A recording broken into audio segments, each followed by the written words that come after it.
이 끝이 온다는 것은 휴거 사건을 의미한 게 아니에요. 재림을 의미합니다. 알겠습니까? 그래서 여러분 보세요. 어떤 분들은 이 말씀을 가지고 예수님의 휴거가 있기 전에, 교회 휴거가 있기 전에 땅끝까지 복음이 전파되는 역사가 있을 것이다라고 이렇게 설교하는 분들이 많이 계시는데, 아니에요. 아닙니다. 땅끝까지 복음이 전파되는 이 역사는 7년 대환란 때 일어날 사건이라고 이렇게 해석하는 것이 더 좋은 해석입니다. 그리고 그 중심에 누가 있습니까? 이스라엘의 입맞은 14만 4천 명. 저들은 전 세계를 흩어져서 복음 전파의 사명, 선교사의 사명을 목숨을 걸고 감당하게 될 겁니다. 할렐루야? 예. 그러니까 미리미리 여러분, 예수 안 믿는 분들 있더라도, 지금 복음을 안 받아들인다 할지라도 기도하세요. 알겠습니까?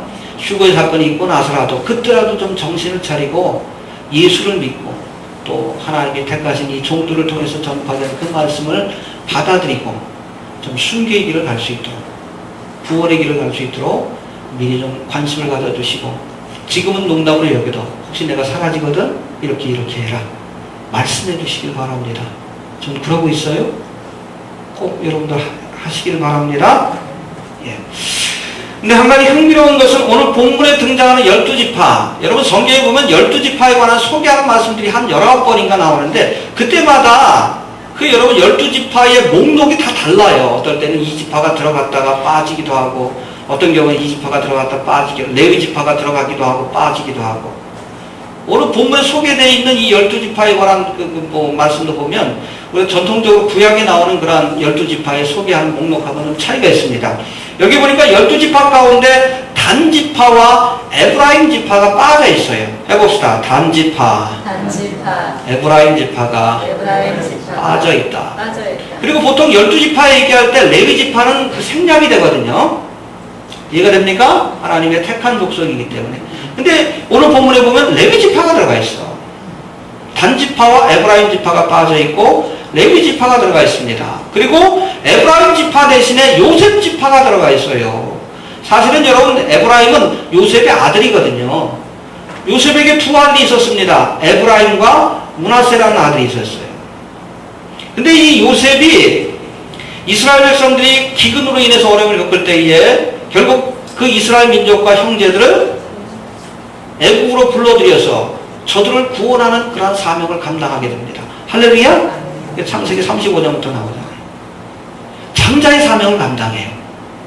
본래는 여러분 11번째 아들이지만 장자의 사명을 감당했기 때문에 하나님이 그에게 장자의 복을 주시는데, 여러분 장자의 축복 가운데 하나가 뭐냐면, 다른 형제가 아버지의 상속을 1이라는 것을 받게 된다면 장자는 2를 받습니다. 그러니까 그 아들인 에브라임과 므낫세가 야곱의 상속자로 그렇게 올라가게 돼 있는 거예요. 요셉 대신.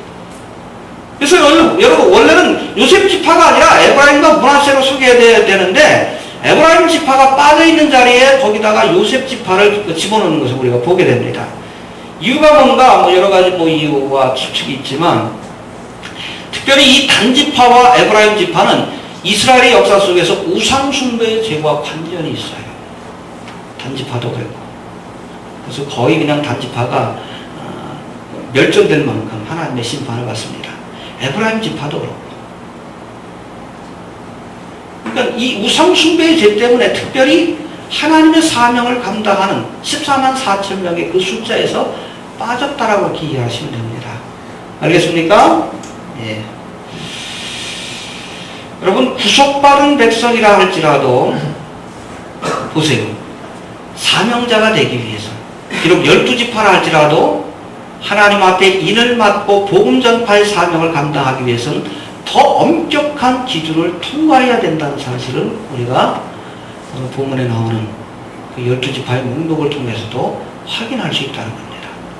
알겠습니까?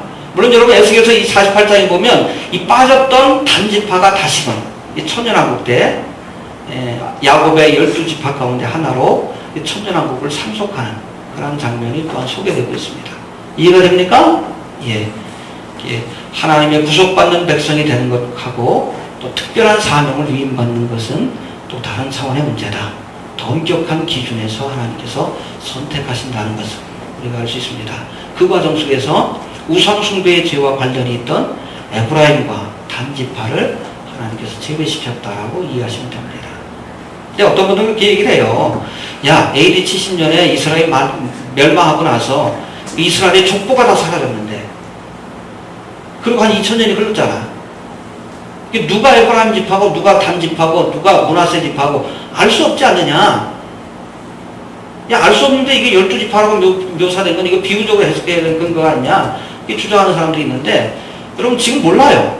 이스라엘 가운데는 이 사람이 유다 지파인지 에브라임 지파인지 모릅니다. 지금 모릅니다. 왜? 족보가 사라졌어요. AD 70년에 나라가 망하고 나서 그 근거를 찾을 수 있는 족보가 없어요. 지금 이스라엘에. 근데 보십시오. 아는 분이 계셔요. 누가 아십니까? 하나님이 아십니다. 이해가 됩니까? 2000년의 역사 속에서 많이 흩어지고 있긴, 섞여 있긴 하지만 그것을 분별할 수 있는 권세, 그것을 알 수 있는 권세를 가지신 분은 하나님이십니다. 하나님이 아시고 이를 치신다라고 이해하시면 되는 거예요. 이해가 됩니까? 예. 또 두 번째, 우리 9절부터 나오는 큰 무리에 관한 말씀이 나오는데, 한번 9절 10절 다시 한번 봅시다. 시작. 이후에 내가 보니 각 나라와 족속과 백성과 가문에서 아무나도 능히 셀 수 없는 큰 무리가 흰 옷을 입고 손에 종려 가지를 들고 보좌 앞과 어린 양 앞에 서서 큰 소리로 외쳐가되 구원하심이 보좌에 앉으신 우리 하나님과 어린 양에게 있도다. 아멘. 예, 하나님의 특별한 사명을 위해 인맞은 14만 4천 명을 소개하는 그 말씀 뒤에 곧바로 각 나라와 족속과 백성과 방언에서 아무런 능히 셀 수 없는 큰 무리, 이방인 가운데 큰 무리들이 이렇게 어린 양을 찬양하는 그러한 모습이 소개되고 있는데, 이들이 누굴까라는 그런 문제입니다. 누굽니까? 네? 이들이 누굴까? 그래서 여러분, 환란 통과설 아니면 환란 중간기 휴거설을 주장하는 학자들은 이들이 바로 휴거된 교회라고 얘기를 합니다. 교회가 휴거된 모습을 사도 요한이 본 것이다라고 얘기를 합니다. 그래서 여러분, 환란 중간기 휴거설을 얘기하는 사람들의 근거가 바로 여기 7장이에요. 이들이 바로 휴거된 교회의 모습이다라고 이렇게 주장을 합니다. 하지만 오늘 본문의 말씀을 우리가 자세히 살펴보고 그 말씀들을 묵상해 보면, 오늘 본문에 등장하는 이 성도들은 휴거된 교회가 아니라, 보세요, 7년 대환란이라는 특별한 기간, 특정 기간 동안에 복음을 듣고 믿음을 지키다가 결국 순교의 길을 간 순교자들의 모습이라는 사실을 우리가 알 수 있습니다. 자세히 한번 살펴봅니다. 먼저 우리 9절 한번 볼까요? 9절 다시 한번 봅시다. 9절 시작. 이 일 후에 내가 보니 각 나라와 족속과 백성과 방언에서 아무라도 능히 셀 수 없는 큰 무리가 흰 옷을 입고 손에 종려 가지를 들고 보좌 앞과 어린 양 앞에 서서. 예, 여기 보니까 흰 옷을 입고 종려 가지를 들고 보좌 앞과 어린 양 앞에 서 있었다. 이 큰 무리들이. 알겠습니까? 흰 옷은 의의 상징이에요. 주님이 주시는 겁니다. 종려나무 가지는 예수님께서 여러분 예루살렘 입성할 때 참 환영했죠? 이거는 기쁨과 승리를 의미하는 종려나무 가지를 들고 있었다고 했습니다. 승리와 기쁨의 상징입니다.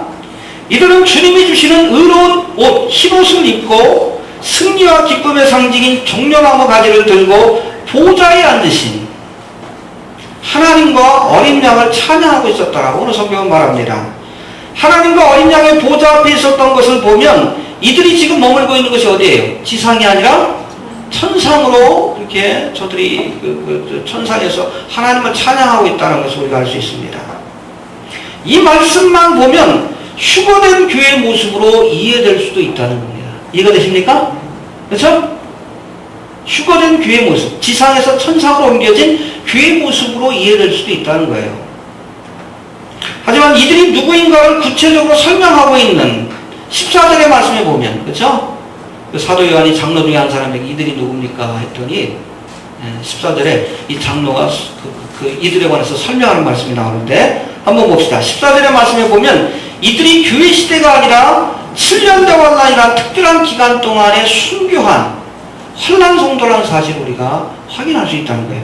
14절 한번 봅니다. 시작. 내가 가로되 내 주여 당신이 알리이다 하니 그가 나더러 이르되 이는 큰 환란에서 나오는 자들인데 어린 양의 피에 그 옷을 씻어 희게 하려느니라. 이스라 장로 중에 하나가 이 사람에 대해서 뭐라고 합니까? 이들이 큰 환란에서 나오는 자들이다. 해봅시다. 큰 환란에서 나오는 자들이다. 나오는 자들이다. 예, 큰 환란. 헬라어를 보니까 테스, 슬리세우스, 테스, 메가레스라고 되어 있습니다. 영어로는 the tribulation, the great. 정관사가 들어가 있는 the great tribulation. 대환란. 그 대환란이라는 뜻이에요. 이 교회의 역사 속에서 교회가 환란을 겪었잖아요. 그런 일반적인 환란이 아니라 정관사 덕가 붙었다는 것은 우리 영어로 공부하는 학생들 알 거예요. 특별한 환란이라는 뜻을 갖고 있습니다. 특별한 Great Tribulation, 대환란이라고 이 정관사 덕가 두 번이나 들어가요.